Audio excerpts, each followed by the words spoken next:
Después del último vídeo hemos conseguido crear un Discord de rol que todavía tiene una comunidad muy activa, link en la descripción. Pero, a pesar de que muchos juegan con otros sistemas o siguen jugando con vieja escuela, la pregunta suele mantenerse. Links, todo esto que nos has explicado en 20 minutos para jugar está muy bien, pero ¿cómo se juega a Dungeons & Dragons? Al de verdad. Bien, para contestar esta pregunta hace falta ver un poco una historia de lo que es el juego de Dungeons & Dragons, que puede que no lo parezca, pero tiene 45 años, lo que significa que resumirlo en 10 minutos va a ser la definición de rápido y mal. Dungeons & Dragons se divide en ediciones, pero no son como las ediciones de un libro donde lo único que hacen es cambiar la portada y corregir erratas. Cada edición es un poco un juego distinto, es la misma base pero van añadiendo o variando reglas. Pensad en ello como las expansiones de World of Warcraft, siguen basándose en la misma filosofía pero desde el primero hasta el último son prácticamente dos juegos completamente distintos. Pero antes de hablar de un D20 más bono de característica versus dificultad, tenemos que volver a la maravillosa época de los 60 y 70. En esta época la afición estaba más representada por grupos de nerds que quedaban en los sótanos de unos o de otros para jugar wargames. En estos juegos donde se enfrentaban unos ejércitos gigantescos versus otros se utilizaban miniaturas y solían tener unas reglas en el que una sola miniatura representaba un batallón de hombres, algo similar a lo que nos podríamos encontrar en el juego de mesa Risk. Hasta que un buen día quedaron a jugar todas las mentes pensantes que terminarían pariendo Dungeons & Dragons y uno de ellos, Dave Arneson, decidió jugar una partida un poco extraña. En esta partida las miniaturas que iban a utilizar no significaban 20 hombres, tenían una escala 1-1, lo que es lo mismo una figura, un jugador. E iban a explorar un antiguo castillo medieval, oscuro, en una tierra extraña, llena de tesoros y criaturas malvadas que derrotar. Este mundo se denominaría Blackmoor y llegaría a Dungeons & Dragons unos años después. Esta forma de jugar nos va sonando un poco más, ¿verdad? Es similar a lo que estamos jugando ahora mismo, pero era un poco complicado engancharlo con las reglas de los wargames al uso, así que empezaron a toquetearse para poder introducir reglas de combate 1 versus 1 en forma de justas o algún que otro módulo externo donde pudieses utilizar razas de fantasía. Todo esto terminará recogido en un popular juego llamado Chainmail, que años después derivará en The Fantasy Game, que en 1974 se presentará al mercado con un nombre un poquito más sexy, Dungeons & Dragons. En su primera versión nos permitía jugar con un guerrero, nos permitía jugar con un clérigo y nos permitía jugar con un mago. Estos podían ser legales, podían ser neutrales o podían ser caóticos y podían ser cualquiera de las 4 razas jugables: humano, elfo, enano y hobbit. Y mediano. Enano y mediano. Hobbit no.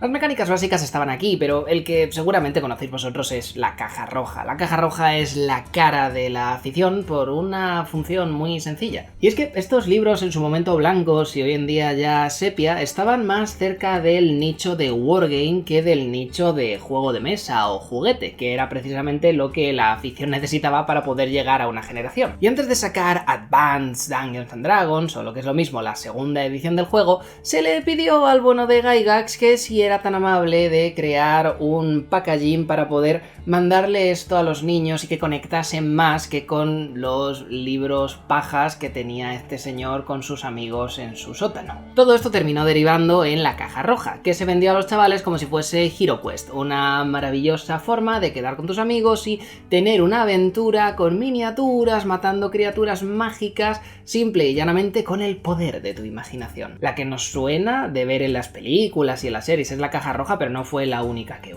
hubo. Hubo alguna más, dejémoslo así. El juego tenía buena salud en torno a reglas y módulos que se hacían para él, pero no contaría con un nuevo salto cuantitativo hasta la llegada del nuevo milenio. La nueva edición, la tercera edición de Dungeons & Dragons, que nos llegó en el 2000 con autores de renombre que a lo mejor os suenan algunos, como Montecook, llegó a nosotros con una especie de subversión completa de las reglas, una especie de tipo de juego muchísimo más concreto, con reglas más equilibradas y una creación de personajes bastante más única y equilibrada que la que teníamos antes. Todas esas mecánicas de los nuevos equipos, los combos de una clase y otra, las clases de prestigio y ese largo etcétera, vienen de esta edición.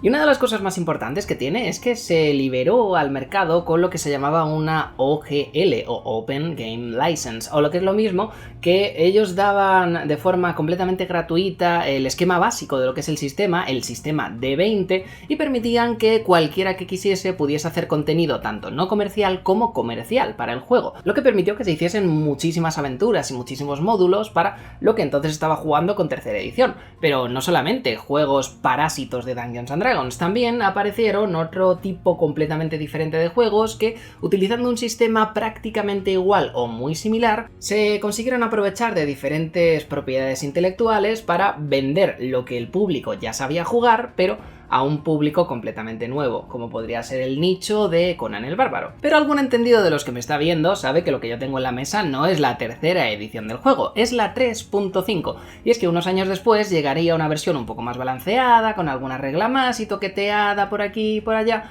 para lo que, para muchos, se ha convertido en el juego que todavía no ha sido superado, Dungeons & Dragons edición 3.5. Con esta versión la afición llegó a un nivel completamente diferente, y aunque cuenta la leyenda que aún hay jóvenes en sus torres de marfil ya con largas barbas, examinando y estudiando estos arcaicos tomos intentando entender cómo funcionan las reglas de agarre, fue tan popular que se produjo tal cantidad de contenido tanto oficial como no oficial que te haría falta una vida entera para jugarlo todo. Pero el show debe continuar y tercera edición .5 nos dejó unos años después para que llegase cuarta edición, que fue como si hubiese atacado la Nación del Fuego. Me encantaría enseñaros algo de cuarta edición, pero afortunadamente no poseo nada de la susodicha en mi colección, cosa que me hace extremadamente feliz. Cuando le preguntáis a la gente qué opina de cuarta edición, suele haber dos opiniones mayoritarias: es puta mierda y es malo pero no está tan mal.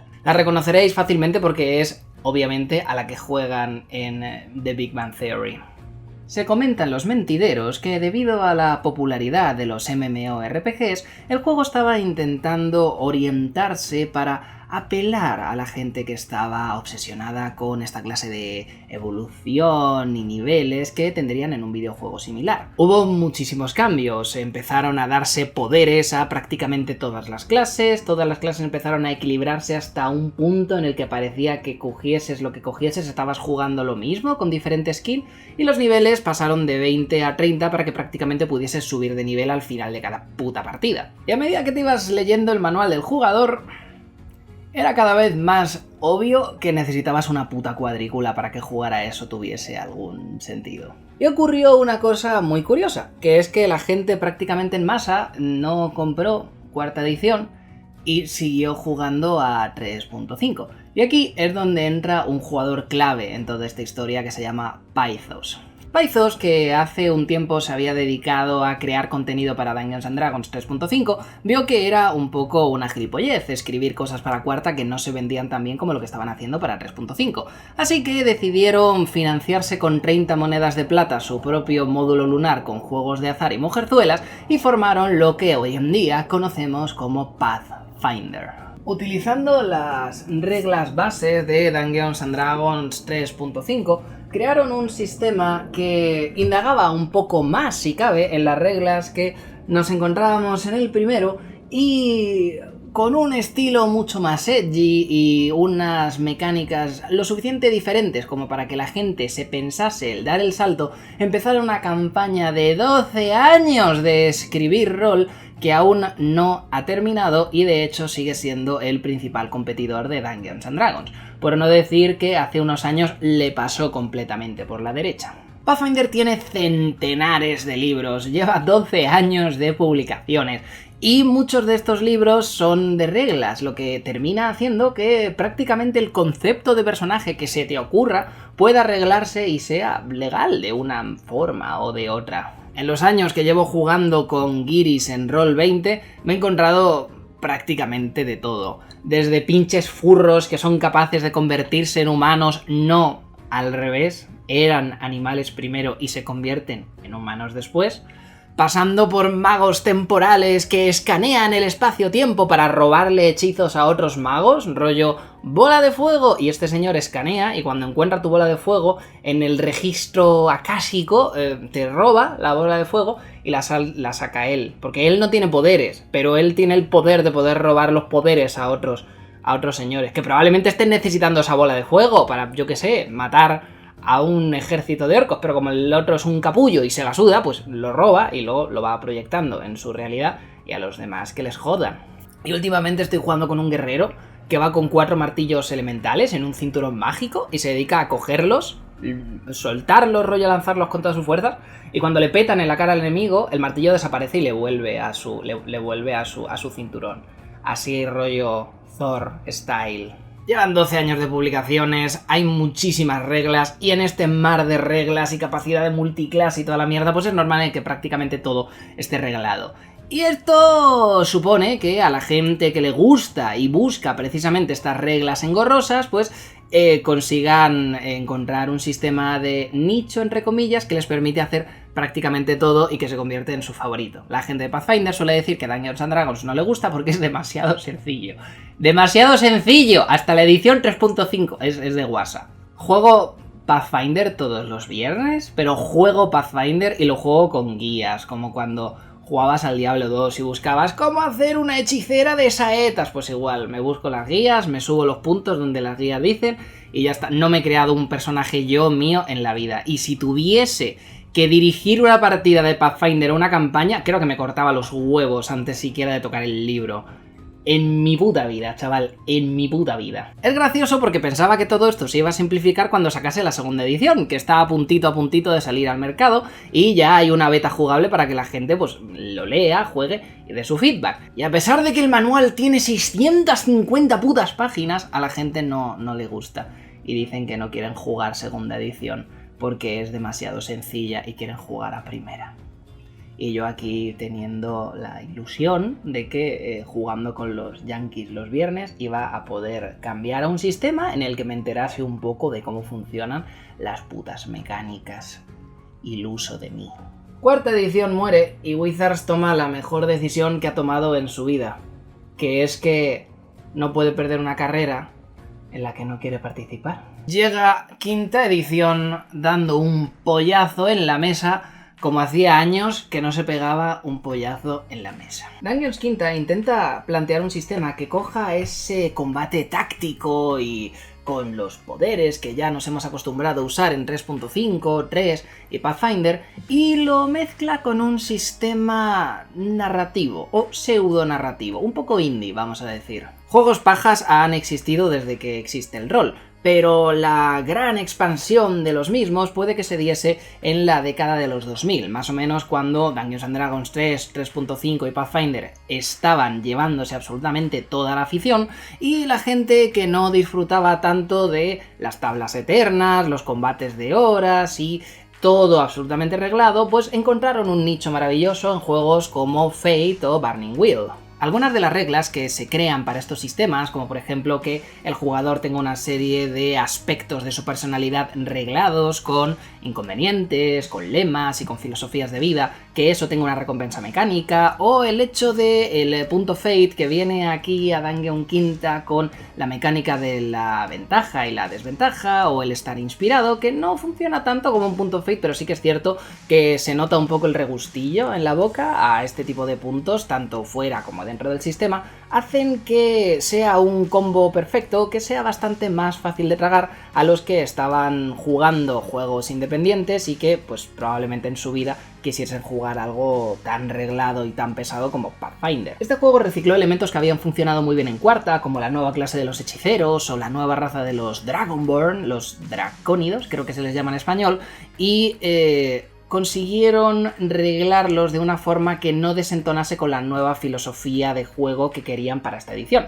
Por ejemplo, algunas clases como el War Master o el Blade Singer, que era una especie de mezcla entre un estratega y un guerrero o un guerrero y un mago, tienen ahora su arquetipo representado en la clase del luchador, que a partir de nivel 3 podrá elegir la clase War Master Fighter o la clase de Eldritch Knight, que son como un poco el mismo arquetipo que se utilizaba en cuarta, pero reglado para jugar en quinta edición. Todo este cóctel de elementos que nos gustaban en tercera edición, 3.5, segunda, primera, Pathfinder y juegos independientes hicieron una edición que a día de hoy para muchos es la única jugable o la única que quieren jugar. Yo me incluyo en ellos. Y a pesar de que la recomiendo muchísimo y creo que es muy noob friendly para poder empezar con ella, muchas personas dicen: Lynx, ¿por qué edición debería empezar? Podemos hablar un poquillo de eso, creo que todavía tenemos tiempo. Si te haces tu propio Cold Brew, le das atmósfera a tus partidas con discos de Enya en un tocadiscos clásico y utilizas este tipo de calcetines, quizás tu edición sea la primera. Estoy seguro de que todavía puedes encontrarla por internet en PDF o puedes hacerte con esa especie de edición conmemorativa que hicieron hace poco, que no será barata, pero es edición limitada y tiene una caja súper guay, o sea que supongo que merece la pena el precio. Si quieres jugar algo más clásico, pero que sea un poco más funcional, creo que pocos lugares mejores para empezar que Labyrinth Lord. Los libros son pequeños, así que es fácil de leer, es modular, así que le puedes prestar a tus jugadores el manual del jugador o el grimorio para los magos, para que sepan un poco qué es lo que tienen que hacer y te quedas tú con el bestiario y con el manual del máster, que es el que te va a hacer falta, y esta maravillosa pantalla, a pesar de ser de cartoncillo, pues sirve para lo que sirven todas las pantallas, que es tirar los dados e inventarte los resultados. Algún día hablaremos de las pantallas. Puede que la semana que viene hablemos de las pantallas y de cuál es su función, más allá del obvio. Y luego, si quieres aventuras para poder jugar con esto, creo que pocos mejores que el Gazetteer de la Marca del Este. Esta caja, que ha salido hace relativamente poco, básicamente lo que trae es otra pantalla para otro sistema que no es igual, pero es muy similar a Dungeons and Dragons segunda edición, y luego después tiene unas maravillosísimas carpetillas que son un poco pues imitando lo que vendrían siendo las aventuras que podríamos encontrarnos en estas primeras ediciones, con una forma de escribir y de maquetar muy similares a pues estas primeras aventuras que mi generación no llegó a tener entre sus manos, pero que esto es un buen equivalente si quieres pasar un buen rato.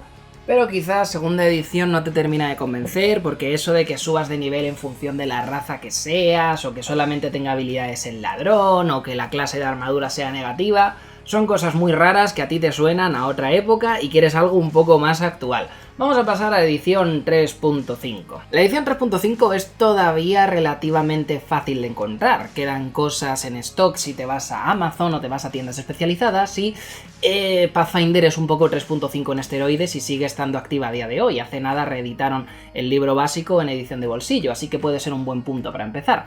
Y si lo que quieres son aventuras y módulos extra, en internet tienes absolutamente de todo.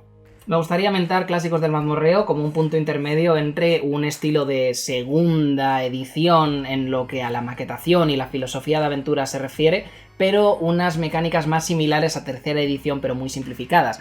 Clásicos del Mazmorreo es un juego de John Goodman que tiene muchísimos módulos y tal. Está intentando emular lo que vendría a ser este estilo de aventuras y filosofía de diseño que tendríamos en los 80, pero no intenta imitar a Dungeons and Dragons segunda edición, y es más su propio juego de rol que se vende como si se hubiese escrito en los 80. John Goodman es un señor que tiene una filosofía de diseño que me gusta mucho y está escribiendo muchísimos módulos tanto para Clásicos del Mazmorreo como para Dungeons and Dragons quinta edición. Así que si queréis echar un ojo a una forma de jugar old school con mecánicas modernas, quizás este es el juego de rol para vosotros. No eres un héroe, eres un aventurero, un saqueador, un ratero, un azote de infieles, un hermético hechicero que guarda secretos olvidados. Buscas gloria y oro, ya sea arrebatándolos con la espada o con hechizo, cubierto de la sangre y la inmundicia de los débiles, los ocultos, los demonios y los subyugados. Hay riquezas en las profundidades y tienen que ser tuyas.